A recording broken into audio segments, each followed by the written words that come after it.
नमस्कार दोस्तों। हम राजस्थान के नवीनतम ज़िले पढ़ रहे थे और राजस्थान के नवीनतम ज़िलों में हमने 3 ज़िलों के बारे में हमने चर्चा कर ली थी। राजस्थान में दूदू ज़िला, राजस्थान का कोटपुतली बैरोड ज़िला, राजस्थान का खेरकल तिजारा ज़िला हम पढ़ चुके थे। आज के यहाँ पर इस क्लास में हम राजस्थान में एक नवीनतम ज़िला बनाया गया है और उस ज़िले का नाम है नीम का थाना। तो देखिए दोस्तों, पूरे वीडियो को आप ज़रूर देखिएगा।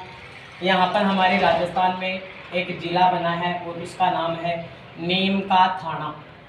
राजस्थान में नया ज़िला बनाया गया है नीम का थाना ज़िला।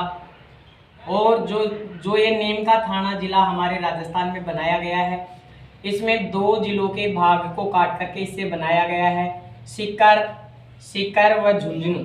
राजस्थान में 2 ज़िलों से काट करके ये बनाया गया। एक हमारा ज़िला है सीकर और एक हमारा ज़िला है झुंझुनू। तो इन 2 ज़िलों से ये मिलकर के काट करके झुंझुनू का भाग आता है, सीकर का भाग आता है, उससे बना है नीम का थाना। यहाँ पर नीम का थाना के अंदर हम 2 चीज़ों को लेकर के चर्चा करेंगे। एक तो यहाँ पर हम पढ़ते हैं दोस्तों तहसील। तो यहाँ पर नीम का थाना के अंदर जो तहसीलें हैं, तहसीलों की संख्या है 5। और दोस्तों यहाँ पर जो उपखंड हैं, नीम का थाना जिले के अंदर जो उपखंड बनाए गए हैं वो उपखंड आते हैं यहाँ पर 4। यहाँ पर 2 तहसील झुंझुनू की ली गई है। एक तो तहसील है जिसका नाम है खेतड़ी और एक तहसील आती है झुंझुनू की जिसका नाम है उदयपुर वाटी। दोनों के दोनों भाग हैं झुंझुनू के। यहाँ पर हमारा झुंझुनू का ये भाग है, ये भी हमारे झुंझुनू का भाग है। एक जिला आता है जिसका नाम है नीम का थाना। ये नीम का थाना खुद स्वयं तहसील भी है और ये आती है हमारे सीकर से काट करके इसको बनाया गया है। एक हमारा पाटन है और पाटन तहसील आती है और वो भी सीकर से काट करके बनाई गई है। और एक हमारी यहाँ पर एक तहसील है जिसका नाम है श्री माधोपुर और ये श्री माधोपुर भी हमारे सीकर से काट करके बनाई गई है। सीकर के ये 3 तहसील भाग हैं और ये 2 तहसील है वो झुंझुनू से काट करके बनी है। तो हमारे वर्तमान नीम का थाना जिले के अंदर ये 5 तहसीलें हैं। यहाँ पर उपखंड हमारे पास में 4 है, जिसमें आप ध्यान रख सकते हो कि पाटन उपखंड नहीं है, बाकी जो 4 तहसीलें हैं वो 4 तहसीलें उपखंड भी हैं। उपखंड एक तो खेतड़ी है, उपखंड एक उदयपुर वाटी है, नीम का थाना है और श्री माधोपुर है। ये पाटन जो हमारा ये आता है ये उपखंड नहीं बना है। तो आप ध्यान रख सकते हैं कि नीम का थाना जिले के अंदर 4 तो उपखंड है और 5 यहाँ पर तहसील हैं। अब देखिए, हम यहाँ पर 2 या 3 क्लासों में नीम का थाना से संबंधित पूरी चर्चाएं करने वाले हैं। नीम का थाना के अंदर हम सबसे पहले चलते हैं और सबसे पहले यहाँ पर हम चर्चा कर लेते हैं जिला विशेष का मतलब जो हमारा ये नीम का थाना नया जिला बना है, इससे संबंधित मुख्य यहाँ पर मैं कुछ बातों को लेकर के चर्चा करूँ। तो देखिए, हरियाणा जो हमारा हरियाणा है और हरियाणा के साथ में ये अंतर्राज्यीय बॉर्डर बना रहा है। हमारे राजस्थान की इस जिले की अंतर्राज्यीय सीमा लग रही है और वो सीमा लग रही है किसके साथ में? हरियाणा के साथ में। एक हमारे राजस्थान के 4 जिले इससे सीमा बना रहे हैं। हमारे राजस्थान के 4 जिलों की इससे सीमा लगती है और वो 4 जिले हैं। एक का नाम है झुंझुनू का बॉर्डर लग रहा है नीम का थाना से। झुंझुनू के अलावा हमारा जो सीकर है, सीकर के अलावा हमारा जयपुर ग्रामीण की सीमा इससे लग रही है। और एक हमारा नवीन जिला जो बना है उसका नाम है कोटपुतली बैरोड की सीमाएं इससे लग रही है। एक हम आगे यहाँ पर चर्चा करें कि इस जो जिले का जो क्षेत्रफल भी हमारे सामने आ चुका है और इसका क्षेत्रफल है 3031.25 वर्ग किलोमीटर 3031.25 वर्ग किलोमीटर इसका क्षेत्रफल है। यहाँ की हमारे पास में जनसंख्या का रिकॉर्ड भी है। तो आप यहाँ पर देख सकते हैं कि नीम का थाना जिले की जो जनसंख्या है वो जनसंख्या आती है 13,28,573। यहाँ पर कुल आबादी आती है, वो कुल आबादी आती है 13,28,573। क्षेत्रफल आता है 3031.25 वर्ग किलोमीटर। 4 जिले सीमा बना रहे हैं और हरियाणा राज्य के साथ में इसका उत्तरी बॉर्डर हरियाणा से लगा हुआ है, ये आप देख सकते हैं। यहाँ पर राजस्थान में मैं मैप में थोड़ा सा यहाँ पर चर्चा करूं कि हमारा सर ये नीम का थाना जो जिला बना है, इस नीम का थाना की लोकेशन हमारे राजस्थान में कहाँ होगी? तो ये यहाँ पर कोटपुतली बैरोड है। यहाँ पर हमारे राजस्थान में ये एक नया जिला बना है और ये नया जिला हमारे राजस्थान में आता है नीम का थाना।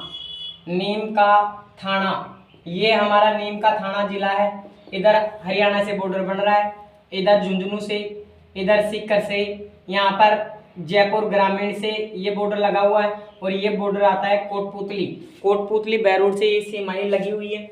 यहाँ पर इस जिले विशेष की जो तहसीलें हैं उनसे संबंधित मैं मुख्य मुख्य बातें करूं तो यहाँ पर हमारे पास में एक तहसील आती है इसकी नीम का थाना। नीम का थाना को ही लेकर के मैं सबसे पहले चर्चा करूं तो नीम का थाना जो है, इस नीम का थाना के अंदर एक नदी निकलती है, कांतली, कांतली नदी का उद्गम। यहाँ से हमारे राजस्थान में कांतली नदी का उद्गम होता है और एक पहाड़ी है उसका नाम है खंडेला की पहाड़ी। कौन सी पहाड़ी? खंडेला की पहाड़ी। हमारे राजस्थान में खंडेला की पहाड़ी आती है नीम का थाना के अंदर, यहाँ से नदी निकलती है, उसका नाम है कांतली नदी। और इस नदी के किनारे राजस्थान में एक सभ्यता है और उसका नाम है गणेश्वर सभ्यता। हमारे राजस्थान में हम एक बिंदु पढ़ते हैं और वो हम पढ़ते हैं गणेश्वर सभ्यता। देखिएगा, गणेश्वर सभ्यता से जुड़ी हुई मैं संबंधित तथ्य चर्चा करूं तो गणेश्वर सभ्यता वर्तमान में नीम का थाना में वर्तमान में आती है। नीम का थाना में पहले ये गणेश्वर सभ्यता जो थी वो हमारे सीकर जिले में थी, वर्तमान में गणेश्वर सभ्यता नीम का थाना में है। इसका वैसे मैं उत्खनन चर्चा करूं तो इसका उत्खनन किया था रतन चंद्र अग्रवाल द्वारा इसका उत्खनन किया गया था। एक पद्धति है उसका नाम है रेडियो कार्बन C14, जिसको कहा जाता है रेडियो कार्बन C14। ये पद्धति है और इसके अनुसार जो इसका समय माना गया है वो माना गया है 2800 ईसा पूर्व। इसको हमारे भारत में कहा जाता है ताम्रयुगीन सभ्यताओं की जननी। और ये ताम्रयुगीन सभ्यताओं की जननी कहलाने वाली जो एक गणेश्वर सभ्यता है, वो गणेश्वर सभ्यता दोस्तों नीम का थाना में स्थित है। यहाँ पर गणेश्वर सभ्यता में कुछ बातों को लेकर के मैं और चर्चा करूं तो यहाँ पर हमारे पास में आता है गर्म पानी का कुंड, गणेश्वर में बना हुआ है गर्म पानी का झरना, जिसको कहते हैं कि जो हमारे राजस्थान में गालव ऋषि था, इस गालव ऋषि का इसको तपस्या स्थली इसको माना गया है।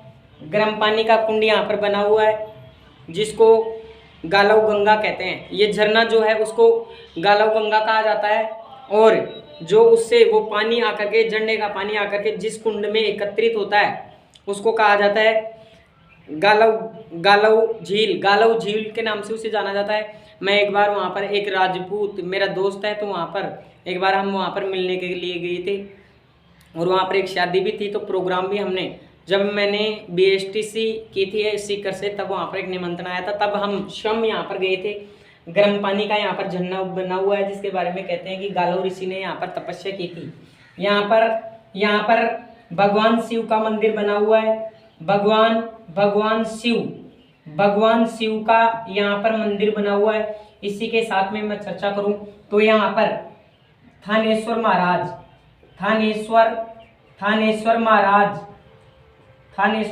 का यहाँ पर मंदिर बना हुआ है। यहाँ पर कुल मिलाकर के छोटे मोटे 34 मंदिर हैं। टोटल यहाँ पर 34 मंदिर बने हुए हैं। गणेश्वर सभ्यता खोजी गई है नीम का थाना में। यहाँ से हमारे को बहुत सी सामग्री मिली है। यहाँ से हमारे को मिले हैं तांबे के तीर हैं, तांबे के भाले मिले हैं, तांबे के यहाँ से हमारे को औजार मिले हैं, तांबे की यहाँ से हमारे कुल्हाड़ी मिली है और एक यहाँ से हमारे को प्रमुख जो सामग्री मिली है मछली पकड़ने का कांटा। मछली पकड़ने का कांटा हमारे को दोस्तों यहाँ से मिला है। बहुत इम्पोर्टेंट यहाँ पर मैं तथ्य आपको बताने जा रहा हूँ, जो आने वाली राजस्थान से संबंधित जो भी कंपटीशन उसमें आपके लिए बहुत लाभदायक यहाँ पर साबित होंगे।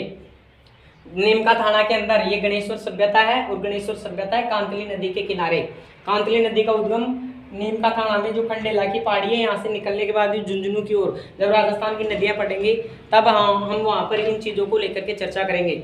एक देखिए दोस्तों यहाँ पर इसमें थोड़ा सा मैं इसके अलावा यहाँ पर मैं थोड़ी सी और चर्चा करूँ तो यहाँ पर एक प्रमुख शहर आता है और जिसके बारे में अभी हमने चर्चा की, उदयपुर वाटी झुंझुनू के अंदर उदयपुर वाटी यहाँ पर ये है और यहाँ पर आती है जोगीदास की छतरी। जोगीदास की छतरी हमारे राजस्थान में जोगीदास की छतरी आती है उदयपुर वाटी के अंदर। इसके बारे में कहते हैं कि भित्ति चित्रण हेतु प्रसिद्ध है। भित्ति चित्रण हेतु हमारे राजस्थान के अंदर ये छतरी प्रसिद्ध है और इस छतरी का बारे में कहते हैं कि इस छतरी का जो चित्रकार था वो था देवा। इंपोर्टेंट बातें हैं। उदयपुर वाटी के अंदर यहाँ पर एक हमारे पास में आता है और वो आता है शाकंभरी माता का मंदिर। शाकंभरी माता का मंदिर यहाँ पर बना हुआ है जिसको कहा जाता है सकराई माता, जिसको हमारे राजस्थान में सकराई माता के नाम से जाना जाता है। ये शाकंभरी माता का मंदिर जो बना हुआ है वो हमारे उदयपुर वाटी के अंदर ये बना हुआ है। और इसकी जो प्रमुख पीठ है हमारे राजस्थान में, जो शाकंभरी माता की प्रमुख पीठ आती है वो आती है हमारे सांबर में बनी हुई है जयपुर ग्रामीण के अंदर। एक यहाँ पर इस मंदिर के निर्माण को लेकर के परीक्षा में प्रश्न पूछा जा सकता है। तो इसका निर्माण करवाया था सिद्धराज चौहान था और सिद्धराज चौहान ने इसका निर्माण करवाया था। अजमेर के चौहान राजा दुर्लभ राज का ये भतीजा था और शिवहरि चौहान का ये पुत्र था। नाम था सिद्धराज चौहान और इसने शाकंभरी माता के मंदिर का निर्माण करवाया था। और इसको हमारे राजस्थान में कहा जाता है खंडेलवाल